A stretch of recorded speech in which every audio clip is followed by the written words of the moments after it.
Hey guys, welcome back my channel educational R K point. तो यहाँ पे देख सकते हैं लैंग्वेज लर्निंग बाय चॉम्स्की।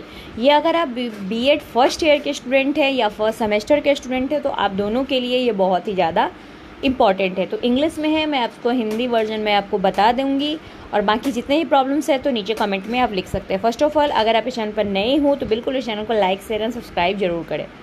तो यहाँ पे देखो, लैंग्वेज लर्निंग एंड चॉम्स्की ने लैंग्वेज लर्निंग के बारे में क्या कहा था। तो देखो, सबसे पहली बात है कि उनका पूरा नाम क्या था। तो अवराम नोम चॉम्स्की था।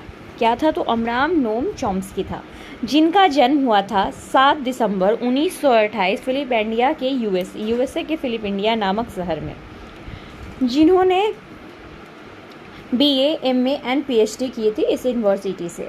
अमेरिकन लिंग्विस्टिक थे, फिलोसफर थे, कॉग्निटिव साइंटिस्ट थे, पॉलिटिकल थे, ठीक है, कमेंटर थे एंड एक्टिविटिस्ट थे। Sometimes describe as the father of the modern linguistic. मतलब कहीं कहीं आपको इसका डिस्क्राइब किया जाता है कि इन्हें क्या है, लैंग्वेज के में मॉडर्न फादर यानी कि आधुनिक पिता कहा जाता है लैंग्वेज की दुनिया में। प्रोफेसर इमिरेट्स मैसूरेट इंस्टीट्यूट इनका जो था, इन्होंने टोटल 100 से भी ज़्यादा बुक्स लैंग्वेज के बारे में लिखी थी। Specially critical of the BF Skinner, जो आलोचनाएं थी बीएफ स्किनर के थ्रू, उन्होंने इसका क्या था, तो इसको राइट अप किया था। ये क्या थे? Nativist theory language learning by the Chomsky. इन्होंने नेटिविस्ट थ्योरी दिया था, किसके द्वारा? तो चॉम्स्की ने अपने द्वारा नेटिविस्ट थ्योरी के बारे में बताया था। अब देखो, ये नेटिविस्ट थ्योरी होता क्या है? बायोलॉजिकली बेस्ड थ्योरी, जैविक सिद्धांत, यानी कि जो जैविक सिद्धांत होते हैं, जैसे बच्चा क्या है, काल्पनिक चाहता है कार को, उसे लगता है कि खिलौने वाली कार है तो सच में चल कर आ रही है, इस टाइप की चीज़। तो इन्होंने इस पर आर्ग्यू किया था। Pre program initiate ability of the developed language, यानी कि जो लैंग्वेज था वो क्या था, बच्चों में जो इनिशिएट बचपन से ही होते हैं। और अपने लैंग्वेज माता पिता, आप क्यों कहते हो कि जो प्रेग्नेंट लेडी होती हैं तो उनको सुनाना चाहिए बच्चे को, डिफरेंट टाइप्स के लैंग्वेज वाली चीज़ें देखनी चाहिए, ताकि क्या बच्चा वहीं से सीखता है। तो ये इनिशिएट होता है आपका डेवलप लैंग्वेज का शुरुआती से ही। Noam Chomsky the main theorist associated with the, जो नोम चॉम्स्की थे, उन्हें वो क्या थे, नेटिविस्ट के ये माने जाते थे। Childrens are born with an the innate, मतलब क्या, जन्मजात प्रवृत्ति होते हैं। यह आपके सीटेट के भी क्वेश्चंस में आएगा। चिल्ड्रंस आर बॉर्न, जो चिल्ड्रंस जन्म लेते हैं उनमें क्या है, जन्मजात प्रवृत्ति से ही उसमें लैंग्वेज सीखने की प्रवृत्ति होती है। फॉर द लैंग्वेज एक्विजिशन, यानी कि लैंग्वेज को अधिग्रहण करने का। This ability makes the task learning A first language easier than the otherwise. सबसे पहली भाषा वो अपने परिवार से ही सीखते हैं। क्या करते हैं? तो बच्चा जन्मजात सीखता है, सबसे पहले किससे सीखता है? तो अपने परिवार से ही वो उसकी भाषाएं सीखता है। Language is the free from stimulus control and terms, stimulus response, reinforcement, relevant, acquisition, use of the human language. यानी कि लैंग्वेज क्या होता है, स्टिम्युलस कंट्रोल, यानी कि आपके जो टर्म्स होते हैं, लाइक जितने भी आपके कंडीशंस होते हैं। और यहाँ पे क्या है, तो यहाँ पे इंसान अपने लैंग्वेज को क्या करता है, यूज करता है।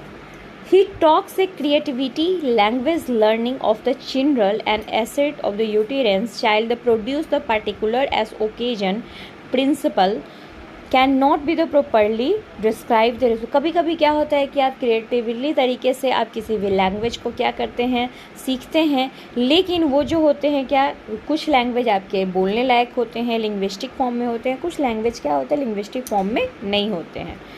But it is the rule govern creativity, लेकिन ये क्या होता है, तो रूल गवर्न क्रिएटिविटी के थ्रू होता है। The uterus child the produce have a certain the grammatical structure, बच्चा जन्म से ग्रामेटिकल स्ट्रक्चर सीख के पेट से नहीं आता है। भाषा के सही प्रारूप को परिभाषित करने वाले नियमों के अनुसार होते हैं। यानी ग्रामेटिकल स्ट्रक्चर होता क्या है, तो भाषा के सही प्रारूप को परिभाषित करने के लिए नियमों के अनुसार होते हैं। उन्होंने the rules determine the productive human language present in the language acquisition divide, यानी कि उन्होंने लैड को दिया। लैड का फुल फॉर्म ये आपके एग्जाम सीटेट में आता है, और तो ये भी आपके लिए बहुत ही benefit, language acquisition device in human brain. यानी कि जो लैंग्वेज का एक्विजिशन वो आदमी के ब्रेन से ही विकास करता है। बच्चों को आप देखते होंगे कि वो जो बोलते हैं तो बहुत सारी चीज़ों को वो क्या करते हैं, लेकर बोलते हैं कि मम्मी आप ऐसे, मम्मी वैसे, कहानियाँ, काल्पनिक और काल्पनिक कहानियाँ भी बनाना स्टार्ट कर देते हैं। Chomsky later the expanded of the LAD into the universal grammar. Chomsky का जो आइडिया आया कि क्या है यूनिवर्सल ग्रामर में क्यों न इसे प्रवर्तित किया जाए, जहाँ पे उन्होंने कुछ पैरामीटर्स, जैसे आप टेंस पढ़ते हैं तो उसके कुछ पैरामीटर्स होते हैं। फिर देखो यूनिवर्सल ग्रामर क्या होता है, किस पर बेस्ड होता है, तो human language build it refers to initiate biological grammatical categories such as the noun. आप नाउन पढ़ते हो, वर्ब पढ़ते हो, एडवर्ब पढ़ते हो, मैंने अभी बताया है। तो वो यूनिवर्सल ग्रामर के अंतर्गत, यानी कि सबको एक ही समान पढ़ना है, कोई आपके लिए अलग से रूल बनकर नहीं आएगा। फिर यहाँ पे देखो, children do not just the imitate language of here the around reduce rules from the languages risk environment grammar. वो इन्वायरमेंट के अनुसार भी वो ग्रामेटिकल खुद ही सीख, जैसे कि तुम करता करती, लड़का है तो वो करती करती बोलेगा तो कुछ दिन में अपने आप सीख जाएगा कि करता है करते हैं। ठीक है, चलिए यहाँ पे देख सकते हैं तो ऑप्टिमम लर्निंग एज जो होती है वो किसके कितने से एज के बिटवीन होती है, 3 से लेकर 10 साल के बच्चों में ये होती है कि वो ग्रैप्स करते हैं फ्रिक्वेंटली, मतलब बहुत ही जल्दी तरीके से। The child does not need the trigger being in the language acquisition, it happens its own, it does not matter, ये मैटर नहीं करता है। Child is the corrected, they still grasps, language is the same manner and speak the same way. Language क्या है, एक manner में होना चाहिए, एक जो बोले तो उसमें क्या हो, एक सेम वे में होना चाहिए। जैसे कि देखो यहाँ पे आप देख रहे होंगे कि एक मदर है और एक चाइल्ड है।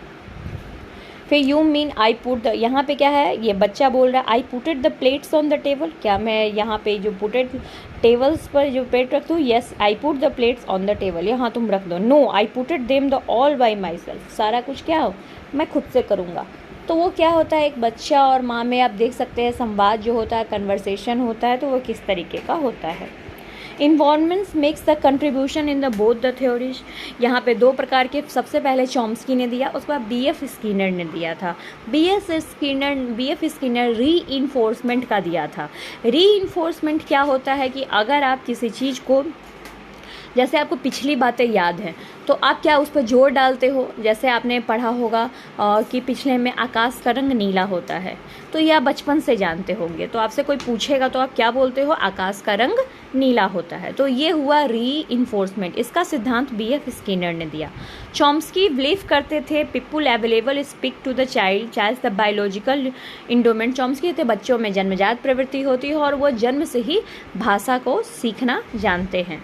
जो बच्चा विदेशों में पैदा लेता है तो वो इंग्लिश बोलना क्यों शुरू कर देता है, हमारे भारत में जो बच्चा पैदा होता है तो वो हिंदी बोलना क्यों, क्योंकि उसको उस टाइप का इन्वायरमेंट मिला होता है। तो ये बहुत ज़्यादा ही BF स्किनर ने इमिटेशन, रीइंफोर्समेंट, ये दोनों जो वर्ड्स हैं जो आपके एग्जाम में आते हैं बहुत ही ज़्यादा फ़ायदेमंद है। अब देखो लिमिटेशंस क्या क्या है इसके थ्योरी की। तो linguistic this approach is primary concern in the only, ये प्राइमरी कंसर्न होता है। Syntax while the semantics pragmatics discourse the completely, इसमें सिंटेक्स भी मिला होता है, सिमेटिक्स भी मिला होता है, प्रैग्मेटिक्स। सिंटेक्स जो आप पढ़ते होंगे कि किसी भी भाषा के जो पहले वर्ड्स लगाए जाते हैं। फिर सिमेटिक्स क्या होता है, किसी भी रूल्स को, अर्थ को समझने के। प्रैग्मेटिक्स क्या होता है, उसकी अवधारणा, उसके कॉन्सेप्ट को समझने के लिए। और यूनिवर्सल ग्रामर, आपको पता है कि यूनिवर्सल ग्रामर जैसे कि एडवर्ब पढ़ते हो, वर्ब पढ़ते हो, टेंस पढ़ते हो, ये सब यूनिवर्सल ग्रामर हुआ। Children deduce the rules from the language, they are the receive from the environment. और जितने भी रूल्स एंड रेगुलेशन होते हैं वो चिल्ड्रन, बच्चे कहाँ से सीखते हैं, तो इन्वायरमेंट से सीखते हैं। The role of the adult speech with the role providing the means language, यानी कि जो वयस्कों का जो रोल होता है वो क्या होता है, rule providing means language learning को, यानी कैसे आप लैंग्वेज को सीख सकते हो, इस टाइप का। Limitation has no limitation its role in the, कुछ लिमिटेशन होता है लैंग्वेज को सीखने में जो आपके किस पर प्रभाव पड़ता है, मैंने अभी बताया है। री-इन्फोर्समेंट किसने दिया था, तो BF स्किनर ने। Can not be ruled out. तो this theory also can not explain the sex difference, language difference.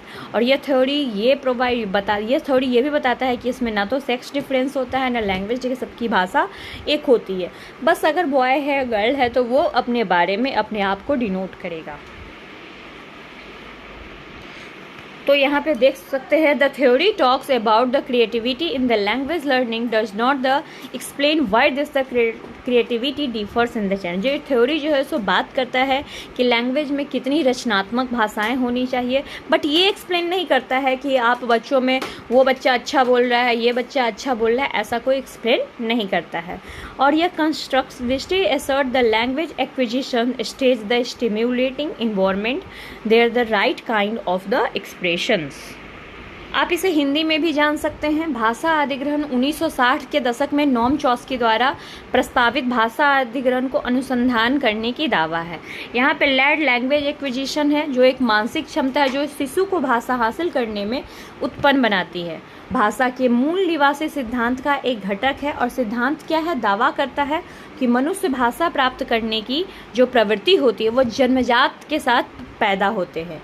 और यहाँ पे लैड यानी कि भाषा अधिग्रहण उपकरण प्रोत्साहन की गरीबी का तर्क था, जो देता जब तक बच्चों के पास व्याकरण का महत्वपूर्ण जन्मजात ज्ञान नहीं होगा तब तक वे भाषा को उतनी, यानी कि आपके पास अगर यूनिवर्सल नॉलेज यूजी का नॉलेज नहीं होगा तब तक आप तेजी से उस भाषा को नहीं सीख पाएंगे।